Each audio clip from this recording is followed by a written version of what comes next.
Variabel proposisi digunakan untuk memisalkan suatu kalimat proposisi. Tujuannya untuk menyederhanakan suatu argumen sehingga dapat diubah menjadi bentuk notasi logika.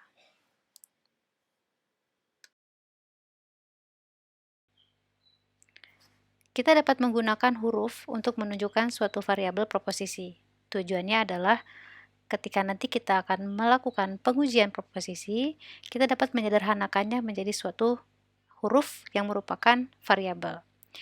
Variabel ini mewakili proposisi sama seperti huruf yang digunakan dalam menunjukkan variabel numerik.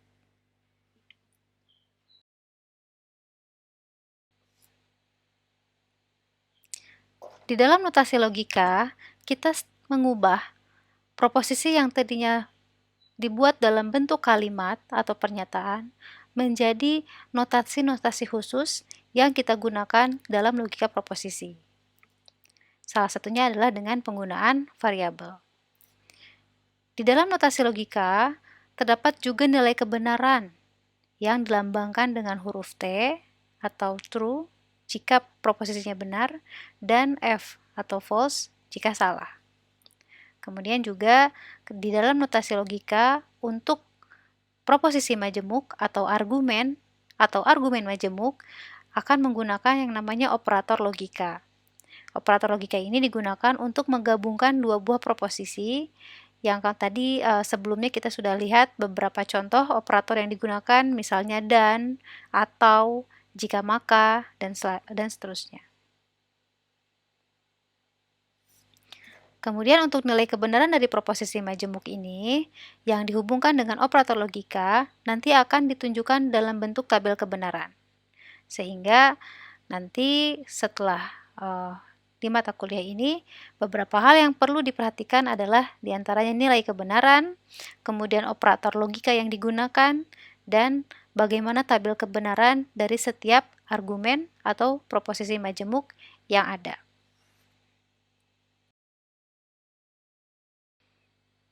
Baik, kita masuk ke operator logika.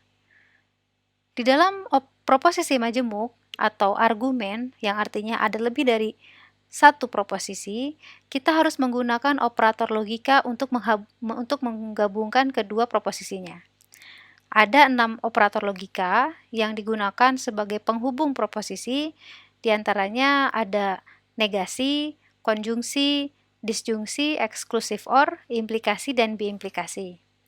Nah, tabel ini menunjukkan secara jelas masing-masing operatornya, di mana untuk negasi, istilah lainnya adalah not, artinya penyanggahan atau penyangkalan. Kemudian artinya dia uner, artinya negasi ini untuk satu buah proposisi yang menyatakan penyangkalan dari suatu proposisi. Kemudian yang kedua adalah konjungsi, istilahnya and dalam bahasa Indonesia dan. Operator ini menghubungkan dua buah proposisi yang disebut dengan biner. Simbolnya diperhatikan. Kemudian juga untuk disjungsi ini istilahnya or atau nama lain bahasa Indonesianya atau.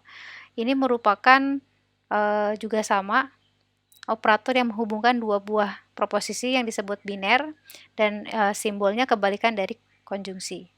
Kemudian ada exclusive or atau istilahnya XOR, juga merupakan biner menghubungkan dua proposisi dan ini simbolnya perhatikan.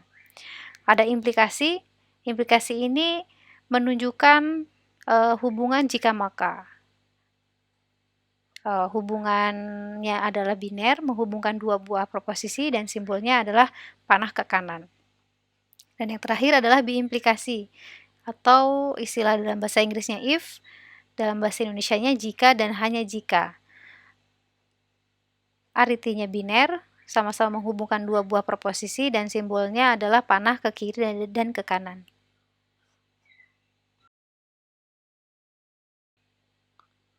Sekarang kita akan melihat bagaimana kita mengubah suatu proposisi yang awalnya dalam bentuk kalimat diubah menjadi notasi logika proposisi. Misalnya, diketahui suatu proposisi majemuk, jika udara cerah, maka Jaka pergi kuliah ke ITENAS atau pulang ke Sumedang. Nah, bagaimana kita bisa mengubah proposisi majemuk ini ke dalam notasi logika? Langkah pertama, kita harus misalkan dahulu, kita harus lakukan pemisalan proposisi apa saja yang ada di dalam kalimat ini. Ingat, proposisi adalah suatu pernyataan deklaratif. Maka di sini kita bisa nyatakan dengan variabel P, udara yang cerah, kemudian ada Q, Jaka pergi kuliah ke Itenas, kemudian kita misalkan R, pulang ke Sumedang. Oke. Setelah kita mendefinisikan pemisalannya untuk setiap proposisinya, kemudian kita lihat operator logika apa yang digunakan dalam kalimat ini. Di awal kalimat ada kata jika udara cerah, maka di sini menunjukkan bahwa udara cerah merupakan sebab atau hipotesis. Sehingga kalimat ini menggunakan operator implikasi atau jika maka. Tadi kita sudah lihat di tabel operator logika. Kemudian setelah maka ada kalimat berikutnya yaitu proposisi Q yang dihubungkan dengan atau. Gitu ya. Sehingga kalimat ini notasi logikanya adalah P implikasi dalam kurung Q yang menunjukkan Jaka pergi kuliah or atau perhatikan tanda notasinya pulang ke Sumedang R. Sehingga notasinya P implikasi Q or R.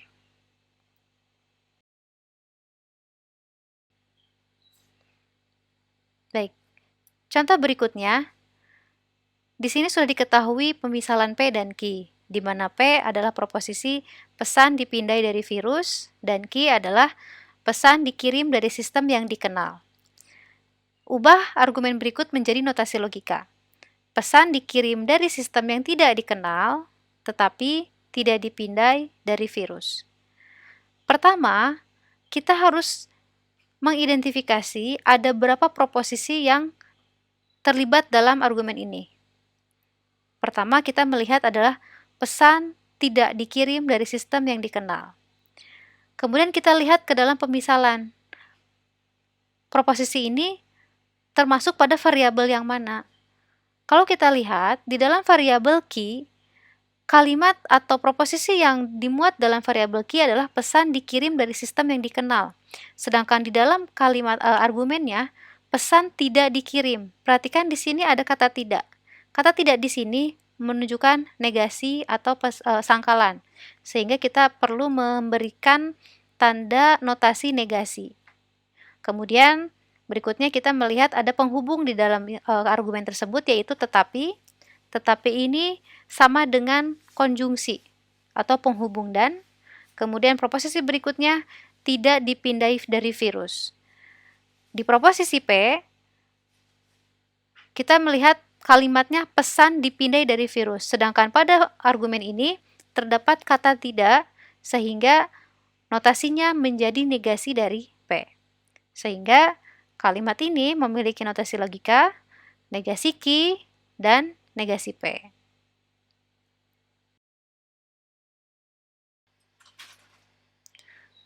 Oke, contoh berikutnya dengan proposisi yang sama, kita akan mengubah argumen berikut. Ketika pesan dikirim dari sistem yang dikenal, itu tidak dipindai dari virus. Nah, kalian perhatikan, di dalam argumen ini menunjukkan argumen sebab akibat. Dengan sebabnya adalah pesan dikirim dari sistem yang dikenal, maka itu tidak dipindai dari virus. Pertama, kita definisikan setiap proposisinya. Pada proposisi pertama, kita melihat adalah proposisi pesan dikirim dari sistem yang dikenal. Di dalam pemisalan, ini adalah proposisi Q. Kemudian untuk akibatnya, yaitu itu tidak dipindai dari virus, ya. Di sini menunjukkan proposisi P dengan tambahan negasi. Kenapa?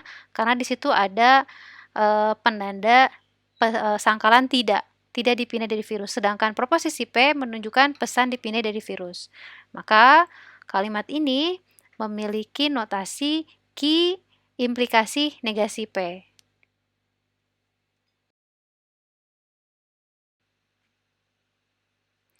Contoh yang terakhir, kita akan ubah argumen berikut.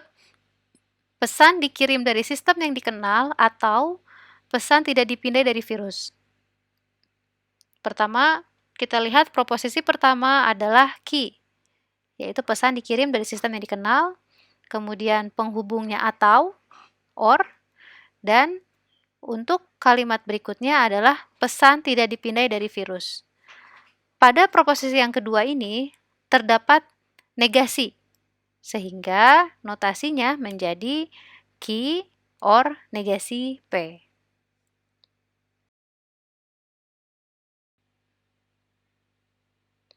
Selanjutnya kita akan mencoba mengubah dari notasi logika menjadi suatu argumen atau proposisi majemuk. Di sini diketahui ada 3 buah proposisi. Yang pertama proposisi P, hari ini hari Rabu, Q, hujan turun, dan R, hari ini panas.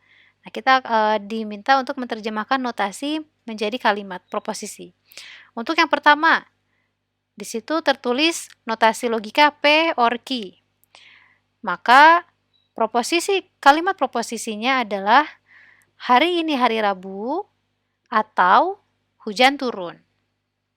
Kemudian untuk nomor 2, negasi P dan Q or R. Maka kalimatnya menjadi hari ini bukan hari Rabu. Kita harus memberikan negasi di dalam proposisi P, gitu ya.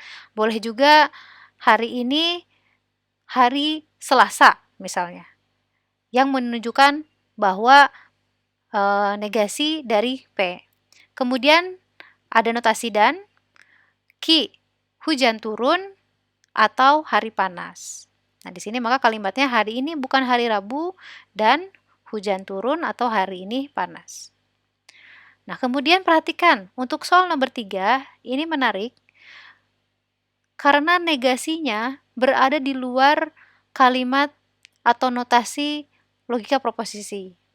Di sini ada negasi dalam kurung Q or R, artinya negasi ini berlaku untuk kalimat di dalam kurung Q or R dan negasi P.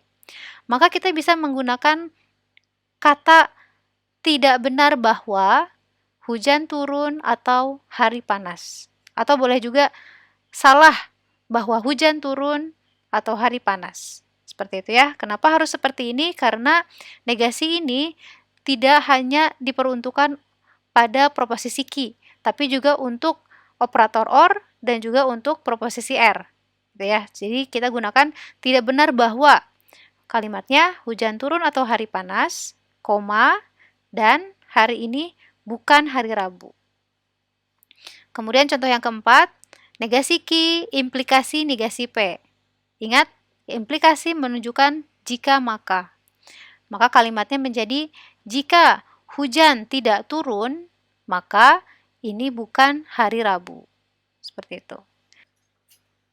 Dan untuk nomor 5, notasi logikanya adalah dalam kurung Q dan P, kurung tutup implikasi negasi dalam kurung R or Q. Maka di sini kita melihat bahwa sebab dari kalimat ini adalah Q dan P. Sehingga kalimatnya jika Q, hujan turun, dan P, hari ini hari Rabu, maka perhatikan untuk konklusinya terdapat negasi di luar kurung sehingga kalimatnya maka tidak benar bahwa hari ini panas atau hujan turun. Oke, sekian untuk materi notasi logika. Terima kasih. Assalamualaikum warahmatullahi wabarakatuh.